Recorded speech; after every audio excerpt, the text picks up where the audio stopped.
Estamos de volta. Olha, para você que está nos acompanhando aqui no YouTube, deixa o seu comentário também. Pode fazer perguntas pelo YouTube, mas se quiser também pode entrar em contato pelos perfis aqui, pelo direct do Gap, e também todos os outros canais, né? Vou deixar o link também do livro aqui da Neuroarquitetura, Projetando Ambientes para os Desafios Contemporâneos, que está maravilhoso, uma edição primorosa feita pela Rio Books, conteúdo muito bacana para você que estuda, quer se aprofundar mais, está dando os primeiros passos, enfim, para você que trata a neuroarquitetura com respeito, como eu sei que trata o nosso próximo convidado, nosso querido amigo Ciro. Ciro, será que eu vou pronunciar o teu sobrenome certo? É Ferrer? Tô certo, né? Não acertou, querido. Ferrer Albuquerque, para falar sobre neurourbanismo e qualidade de. Não, tá errado. Vamos de novo, tá, Ciro? Tá Deixa eu. certo. Que tá errado aqui. Ah, não, não. Eu estou pegando o outro. O outro. Você Deixa pegou o eu. que tá com a Lara. Eu peguei o que está com a Lara. Aqui. Tá, vamos de novo. E eu estou aqui com o nosso querido convidado para a gente dar uma continuidade no nosso bate-papo, nosso querido arquiteto urbanista Ciro Ferrer Albuquerque, falando sobre neurociência e gerontologia aplicadas à arquitetura, como projetar uma moradia responsiva ao aging in place e ao envelhecimento saudável. Ciro, meu querido, que prazer te rever novamente.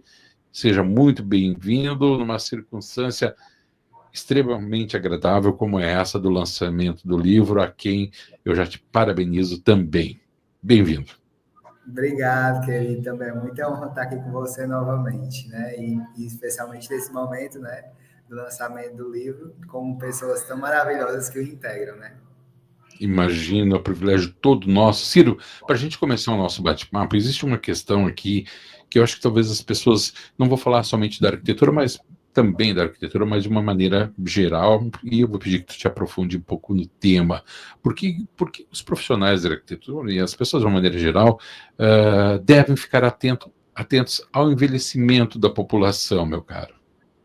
Pois é, Ale, até o momento, né, quando as pessoas estarão, né, quem tiver curiosidade, estarão vendo os capítulos dos livros, né, terão várias questões, como você falou aqui com os outros convidados, né, sobre o design biofísico, sobre a natureza, sobre a iluminação, sobre espaços infantis, né, sobre espaços para pessoas adultas, espaços para pessoas neurodivergentes. Aí, quando chega na temática do envelhecimento, as pessoas se interessam muito, elas saem correndo, né, porque também com a questão do envelhecimento há muito preconceito e muitos estigmas que só em as pessoas saberem, por exemplo, que eu sou especialista nessa temática, elas já saem correndo de mim, tipo assim, não quero saber sobre isso, porque eu não sou uma pessoa idosa. Sendo que a gerontologia é o estudo que estuda todo o nosso curso de vida, não só a pessoa idosa. Até porque Uhum, para eu conseguir compreender como aquela pessoa idosa está agindo, né, a dimensão biopsicossocial dela, eu tenho que compreender quem era na vida adulta, quem era na criança e como foi a maternidade dela, né, uhum, com a mãe. Então, é realmente essa sistemática complexa. E em todo mundo, Ale, não, isso não é de hoje, né, especialmente o Brasil, né, que está vivenciando esse envelhecimento em um curto espaço de tempo, nós ganhamos 30 anos em um curto espaço de tempo. Entre 2010, né, e 2022, que foi o nosso último censo, o número de pessoas com mais de 60 anos cresceu 56%. Hoje somos mais de 30 milhões de pessoas idosas, né, e futuramente seremos uhum. muito mais. Em 2029, por exemplo, o número de pessoas com 60 anos será muito maior do que jovens de 0 a 14 anos. Dessa Uhum. forma, aquela imagem do Brasil, né, do país jovem, do país, digamos, vamos fazer esse planejamento de espaços de moradias, né, de turismo, né, voltado para esse corpo jovem, né, e Uhum. formativo, né, e deve modificar-se, tendo em vista que as necessidades das pessoas mais velhas são bem diferentes necessidades de quando você é adulto, né? Em múltiplas dimensões, né? Então, a partir do momento que a gente faz esses links, creio que essa ficha cai, né? Tipo assim, poxa, realmente, atualmente, né, dependendo do estado que você mora, o número de clientes, né, falando assim, de mais velhos, será muito maior do que de clientes mais jovens, né? E aí, como é que você vai saber se virar? Será que as suas técnicas que você praticou, digamos assim, há 5 anos, ou que você viu na faculdade, certo? Será que elas realmente estão responsivas a essas novas demandas sociais? Uhum. Entendeu? Então é mais ou menos essa, digamos, então é por isso que eu fiquei muito feliz, né, em ter sido convidado para escrever capítulo sobre esse tema, né? Que é um Uhum. tema que me acompanha há muitos anos e nasceu a partir de necessidades, né, da minha própria vivência familiar, né? Sim. Porque isso, infelizmente, né, a própria Faculdade de Arquitetura e Urbanismo, né, ela não prioriza nessa questão de ver o lado do envelhecimento, né? E aí, aquela moradia, né, que a gente projetou maravilhoso, né? Uhum. Como é que ela vai se comportar por esse corpo envelhecido? Então é mais Ô, ou menos, Ciro, diga. e dentro desse contexto que tu traz, e que eu acho que tem uma relevância imensa, e nessa perspectiva do próprio envelhecimento da população como um todo, né, de um país inteiro, de que maneira que a neurociência aplicada à arquitetura pode propiciar esse envelhecimento de uma forma mais saudável? Certo. A partir do momento que a gente se aprofunda e conhece bem, especialmente a nossa fisiologia, né, o Uhum. nosso corpo, essas modificações, e compreende que o olho, há pouco você falou com a Sandra, né, sobre a questão de, por exemplo, posicionamento, né, diante do ambiente construído ao seu redor. Então, a partir do Uhum. momento que você sabe que a sua capacidade de andar, ela se modifica com o tempo, certo? Você Uhum. passa a ter um percentual de musculatura, a atividade do seu pulmão não é mais a mesma de quando você tinha 20 anos, a sua visão, a acuidade visual diminui, a acuidade sonora, né, de ouvir certos barulhos também diminui. Então, a partir desse conhecimento, ele é trago, né, tanto pela parte da neurociência quanto pela parte da gerontologia, né, eu busco fazer essa integração e aplicar o ambiente construído. Mas, Ciro, Uhum. as pessoas devem estar perguntando, né? O que é que tem a ver saber aquela pessoa está perdendo a audição dela e como eu como profissional arquiteto, vou poder atuar ali para beneficiar esse envelhecimento saudável, entende? Uhum. Bom, com o envelhecimento, algo muito predominante é a questão do isolamento social. E a partir do momento que você perde sua audição, ou ela é comprometida, nem que seja parcialmente, e aquele ambiente, por exemplo, não tem uma preparação acústica para aquilo, a partir que você vai receber as visitas na sua casa e você não vai conseguir conversar com elas. E possivelmente Sim. elas não vão ter tempo de ficar falando alto, não vão ter tempo de dar explicações, não vão ficar repetindo. Então, essas dissonâncias, né, cognitivas e realmente de conversa em si, fluidez, né, vão ali, de certa forma, enferrujando essas relações tão preciosas para todo mundo, que é a relação Sim. social, e gera esse afastamento. Aí você Sim. passa a não convidar mais aquelas pessoas que você não está conseguindo se comunicar com elas. Olha que coisa Sim. perversa da parte do arquiteto não se atentar para essas questões, né? E Sim. fato, Ale, e outra questão também, né? Comentou-se aqui sobre a iluminação integrativa. A partir do momento que eu não tenho ciência, certo, profissional, que a estrutura ocular de uma pessoa de 70 anos, ela é diferente da estrutura ocular de um jovem de 20 anos, como ele vai Uhum. projetar essa iluminação, né? A iluminação não pode ser a mesma para todo mundo em qualquer idade, né? Isso interfere não só na questão da casa, mas na questão de um comércio, de um restaurante. Como é que aquela pessoa idosa vai conseguir ler o cardápio com a mesma luz que um jovem vai ler o cardápio, entende? É.